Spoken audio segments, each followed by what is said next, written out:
Bismillahirrahmanirrahim. Jadi gini, saya mau cerita saja pembicaraan yang sering muncul dalam percakapan informal dengan Gus Yahya. Jadi dalam berbagai percakapan Gus Yahya itu sering mengatakan begini, pemilu ini, pemilu presiden maupun pemilu legislatif ini pada dasarnya sebetulnya ya seperti industri. Industri itu artinya apa? Industri itu ya proses orang transaksi. Suka atau enggak suka, praktek demokrasi modern sekarang ini pada akhirnya itu menjadi proses industri. Orang barter kepentingan, sampean jual apa, yang lain beli. Untuk apa? Jelas hitungannya. Itulah hukum yang terjadi selama ini. Tentu saja ada pihak-pihak yang masih memegang nilai, itu masih ada. Tetapi yang lebih dominan adalah ini semua proses ini, demokrasi ini, itu pada akhirnya adalah transaksi. Sampean suka nggak suka ya seperti itu kenyataannya. Mau diprotes apapun, begitulah faktanya. Karena itu kita ini juga harus mempertimbangkan fakta seperti ini. Jangan sampai kita ini menjadi menjadi sasaran, menjadi korban daripada transaksinya orang lain. Karena itu pilihan satu-satunya sekarang ini adalah NU juga harus ikut transaksi. Memang seperti itu kenyataannya, ya. Semua sekarang ini adalah orang sedang transaksi. Jadi kalau NU tidak ikut transaksi, tentu saja kita akan jadi sasaran transaksinya orang lain. Nah, cuma karena NU ini bagaimanapun tetap diikat oleh suatu nilai, ada norma, ada ajaran.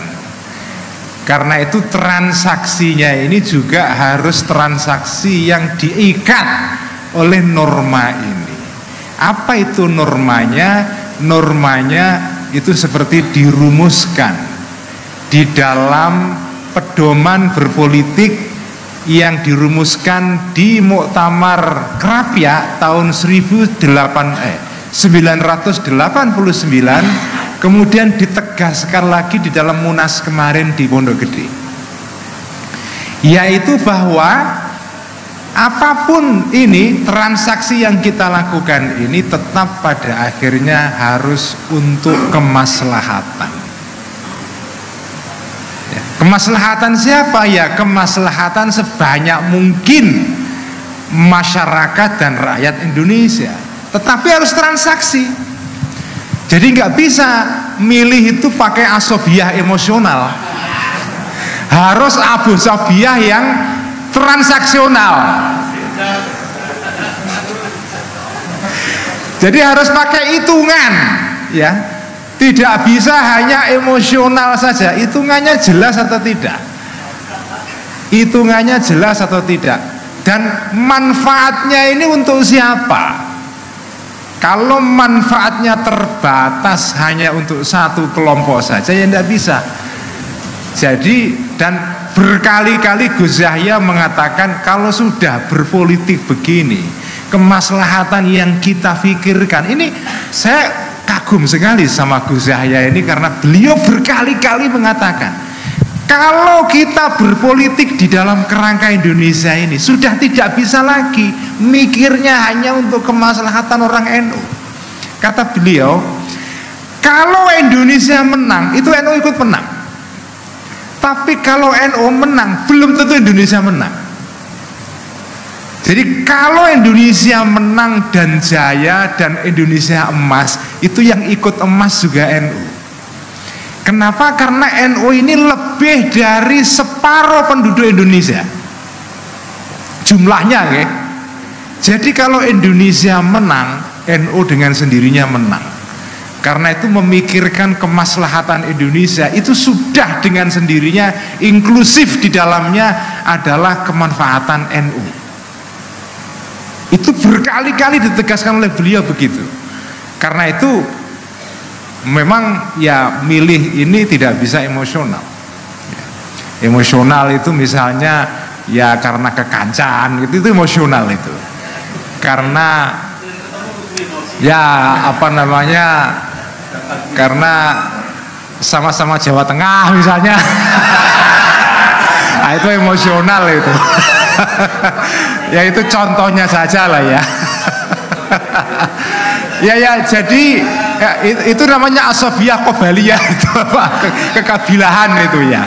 Jadi harus pakai hitungan, pakai kalkulasi, itu kata Gus Yahya dan saya kira beliau benar ya. Jadi memang kita harus mengukur segala-galanya sekarang ini supaya kebesaran NU ini tidak hanya kebesaran yang sifatnya sementara, tapi panjang.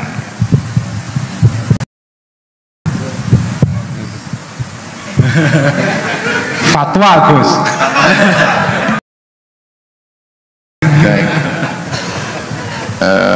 Saya tidak berfatwa ya, saya ini menyampaikan apa yang saya baca saja tentang politik ya. Politik itu pertama itu, dan itu biasanya yang seneng kiai-kiai ini, yang seneng itu pertama itu yang disenangi kiai-kiai atau ya usulil gitu ya, saya bapak-bapak ibu itu seneng upaya agar kehidupan itu lebih adil, lebih merata, lebih nyaman. Itu namanya politik. Pokoknya karena itu semua orang harus berpolitik, karena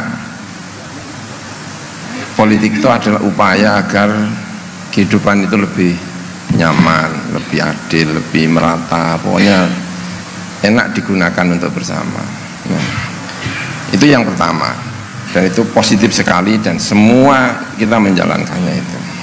Nah, sekarang politik yang kedua, agar bisa nyaman, agar bisa enak, agar bisa merata, kita harus punya kekuasaan. Kita harus bisa tanda tangan jadi presiden, jadi bupati, jadi itu. Masalahnya presiden itu cuma satu, bupati cuma satu, wakil DPR itu hanya berapa? Itu masalahnya itu. Dan semua orang kepingin untuk itu. Nah, maka politik yang kedua itu adalah merebutkan yang tiga itu. Merebutkan yang tiga itu. Dan kalau sudah disebut merebutkan yang tiga itu urusannya tim ses, bukan urusannya kiai biasanya itu. Nah, makanya politik itu kalau dilihat yang pertama itu pasti indah-indah, tapi kalau politik dilihat yang kedua itu kotornya minta ampun. Nah, saya membaca ya, NU itu kadang-kadang harus di pihak yang pertama, tapi juga jangan lugu-lugu lah, kadang-kadang juga ada di yang kedua itu. Minimal paham lah, minimal paham bahwa ada sekian tanah di Indonesia itu yang sebagian harus dimiliki oleh Nahdlatul Ulama. Ada sekian kekuasaan yang harus dipegang oleh Nahdlatul Ulama. Nah, yang seperti ini saya serahkan lah sama Gus Yahya sama Gus Sulil. Karena yang kedua ini itu pasti agak gimana ya? Ya pokoknya itulah. Itu. Nah, makanya kadang-kadang orang yang di tingkat pertama itu sering ngomong politik itu kotor gitu ya. Tapi sambil menikmati kekotorannya itu dengan berargumen saya sedang menciptakan suasana yang nyaman ya. Tapi ya itulah, makanya dunia itu pokoknya nggak sempurna lah pokoknya ya. Saya jadi bisa mengerti kalau Gus Yahya bisa ngomong itu apa gitu, saya bisa mengerti. Tapi fikih-fikih kita itu yang diajarkan itu yang pertama. Kita baca fikih siasa, kita ambil itu yang diajarkan yang pertama itu loh, bahwa tujuan berpolitik itu bikin dunia nyaman, merata, adil itu sehingga semua harus berpolitik. Tapi masalahnya itu yang jadi presiden cuma satu, wakil presiden ya satu, bupati ya satu, wakil bupati ya satu dapil untuk DPR itu paling hanya 3, sementara yang memperebutkan adalah banyak. Nah, ketika mau mengambil yang 3 ini itu loh, itu.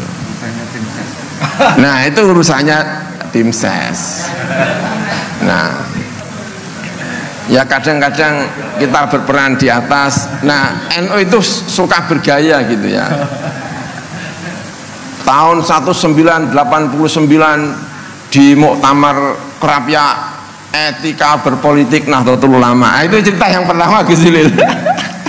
Cerita, tapi pada kenyataannya itulah yang disampaikan Gus Yahya tadi itu. Ya kita ini harus rasional lah, kita harus dapat ini. Nah, ketika dapat itu ya itulah.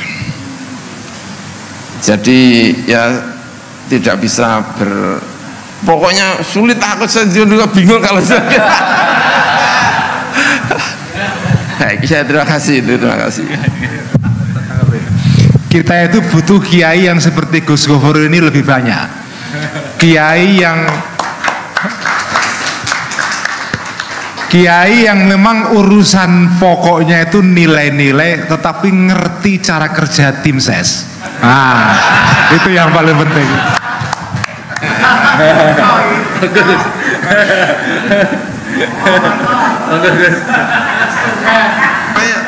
Setiap kali kita ya, kalau saya sebagai orang NU, saya Suriah sebenarnya.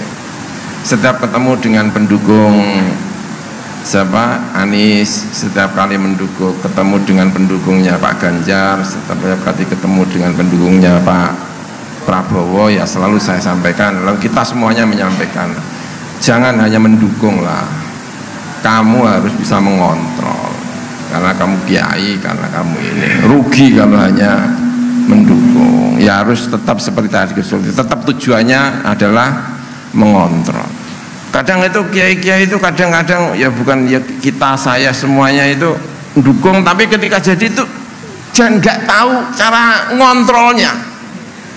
Hanya bilang pejabat-pejabat itu kalau sudah jadi lupa katanya. Tapi jelas tidak bisa mengontrol, itu yang kita ini kan, karena tujuannya itu kalau kiai berpolitik ya mesti ke sana lah, kita nggak mungkin tujuannya kemana-mana, harus bisa mengontrol itu. Nah, siapa yang bisa mengontrol, nah itu dia itu. Makanya saya senang dengan Gus Yahya itu, karena itu bisa berpikir realistis, bisa mengontrol, bisa apa gitu ya. Gus Sulil. Nah itulah yang, terima kasih itu Gus yang saya sampaikan. Terima kasih.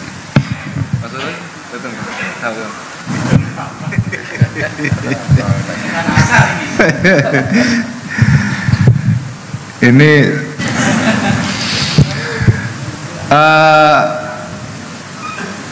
jadi gini, ini kembali ke soal transaksi ya. Kerangkanya sudah ketemu tadi.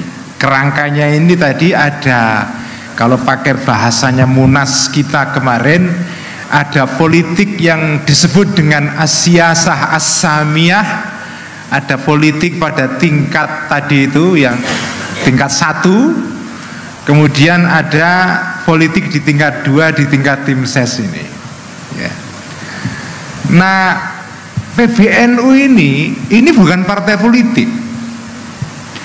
Kalau menuntut ada keputusan yang tegas dari PBNU untuk mendukung salah satu calon, itu tidak bisa, tidak bakalan terjadi. Sampean kalau berharap PBNU buat surat edaran untuk nyoblos apa namanya nomor 2 gitu, itu tidak bakalan terjadi. Tidak bakalan, udahlah tidak bakalan, udah nggak bakalan itu, tidak bakalan. Pokoknya tidak ada surat edaran seperti itu, tidak ada. Karena apa? Karena bukan partai politik. Nah, tetapi transaksi ini dalam pengertian yang tadi diikat oleh as-siyasah as-samiyah itu harus ada. Nggak bisa, harus ada. Nah, selama ini memang transaksi pada tingkat politik tingkat kedua ini itu memang agak kedodoran kita. Nah, sekarang ini dicoba oleh ketua umum yang baru ini, sekarang dilakukan transaksi yang jauh lebih elegan. Jadi tidak mungkin ada fatwa yang terus terang, tetapi juga tidak mungkin sukut terus-terusan. Diam total juga tidak bisa, tetapi mengarahkan ke satu calon juga tidak bisa. Caranya apa? Bil isyarah itu. Sebentar ya, bil isyarah bukan bil bisyarah. Apa dengan isyarat itu? Iya, dengan isyarat ya. Jadi bisyarahnya jangan dikatakan di sini lah. Jadi harus ada itu transaksi itu. Nah, ini jenengan suka atau tidak suka, begitulah kenyataannya. Nah, menurut saya asal transaksi ini untuk kemaslahatan yang sebesar-besarnya bagi masyarakat Indonesia, bagi rakyat, maslahat ini apa? Ya nanti kita diskusikan. Memang di dalam masalah-masalah sosial yang seperti ini susah dicari kesepakatan yang mutafak alaih secara tidak ada itu, tidak ada. Mutafak alaih itu ya hanya dalam beberapa hadis yang mutafak alaih aja sedikit kok. Hadis yang mutafak alaih itu loh sedikit.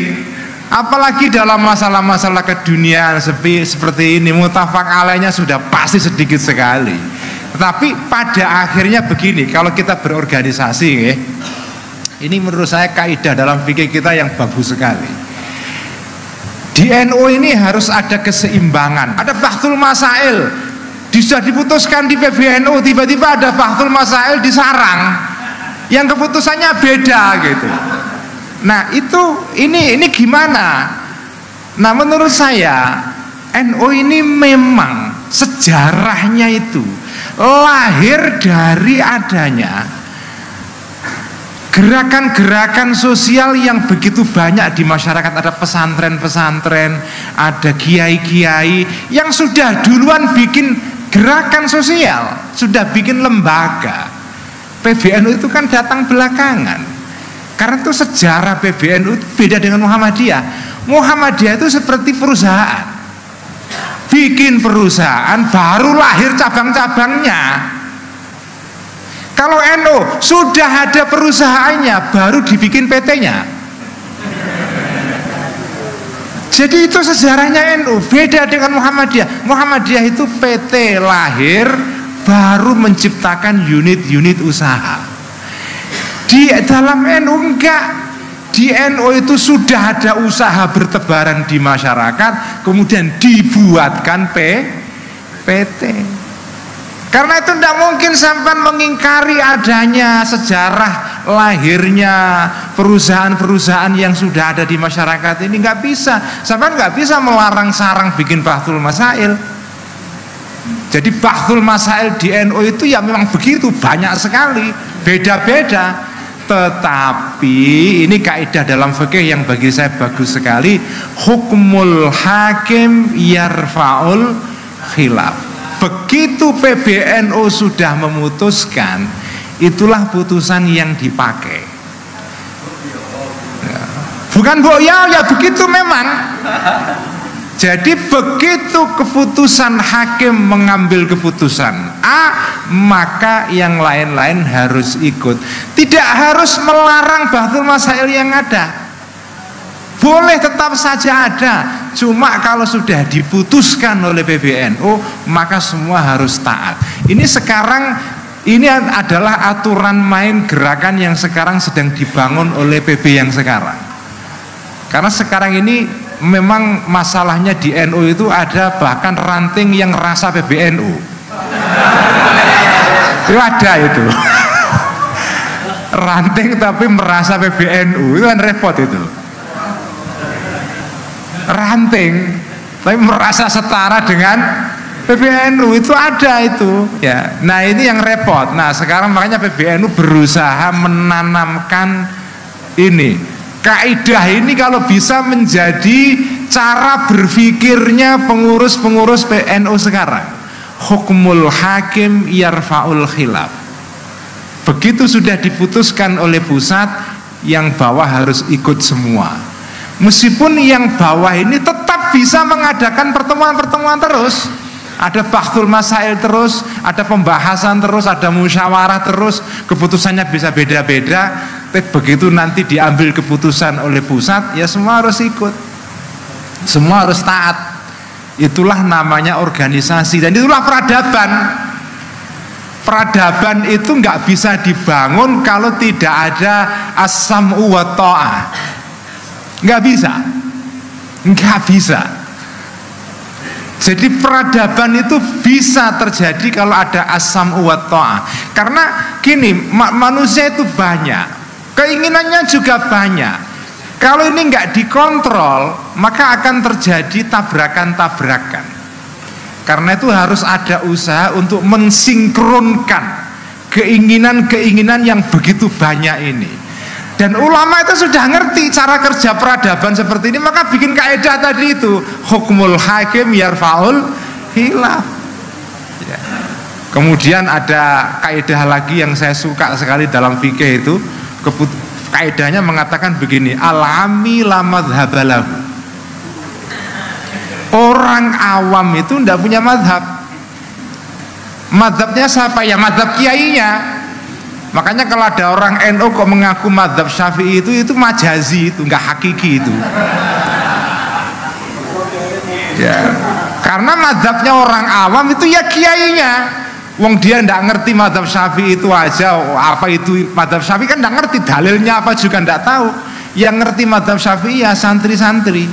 Kalau orang awam tidak tahu madhab, makanya kedudukan kiai ini menjadi penting karena menjadi kiblat, menjadi imam, menjadi panutan bagi orang-orang awam ini.